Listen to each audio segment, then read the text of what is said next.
বন্ধুরা, জনগণনার self enumeration form fill up করতে গিয়ে আপনিও মাঝপথে আটকে গেছেন। রাজ্যের জায়গায় ওয়েস্ট বেঙ্গল সিলেক্ট করার পর জেলার ঘরে কি আপনারও নো অপশান দেখাচ্ছে? হাজার চেষ্টা করেও নিজের জেলার নাম লিখতে পারছেন না? ভয় নেই, আজকের ভিডিওতে আমি এর আসল কারণ এবং সমাধান নিয়ে কথা বলবো। তো চলুন শুরু করা যাক। জনগণনা বা সেন্সাস, পশ্চিমবঙ্গের হাজার হাজার মানুষ সেন্সাস বা জনগণনার ফর্ম ফিল আপ করতে গিয়ে একটি বিশাল বড় সমস্যায় পড়েছেন।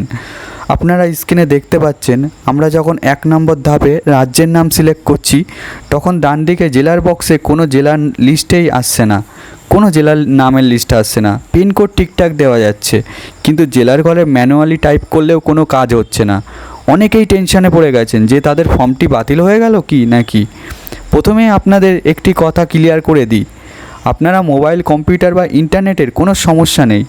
এটি সম্পূর্ণ ভারত সরকারের জনগণনা অফিসিয়াল ওয়েবসাইটের একটি টেকনিক্যাল গ্লিচ বা সার্ভার প্রবলেম।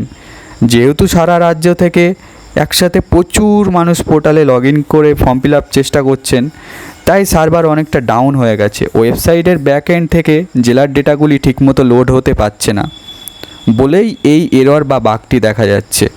তাহলে এখন আপনারা কি করবেন? আমার একমাত্র পরামর্শ হলো একটু ধৈর্য ধরুন। ভুলভাল কিছু টাইপ করে জোর করে ইনকমপ্লিট ফর্ম সাবমিট করার চেষ্টা একদম করবেন না।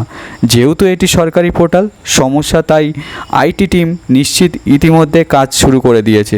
আশা করা যায় আজ বা কালকের মধ্যেই এই সার্ভার প্রবলেমটি ফিক্স হয়ে যাবে। এবার আগের মতো সব জেলার নাম লিস্ট চলে আসবে। ওয়েবসাইট ঠিকমতো কাজ করতে শুরু করলেই আমি সবার আগে কমিউনিটি পোস্ট বা নতুন ভিডিওর মাধ্যমে আপনাদের আপডেট দিয়ে দেব। তাই এরকম গুরুত্বপূর্ণ আপডেট সবার আগে পেতে ফর্ম ফিল আপ এক্সপ্রেস চ্যানেলটি এখনই সাবস্ক্রাইব করে বেল আইকনটি অল করে রাখুন। আর হ্যাঁ, আপনি কোন জেলা থেকে ফর্ম ফিল আপ করার চেষ্টা করে আটকে গেছেন নিচে কমেন্ট করে অবশ্যই জানাবেন। দেখা যাচ্ছে পরের ভিডিওয়। ভালো থাকবেন।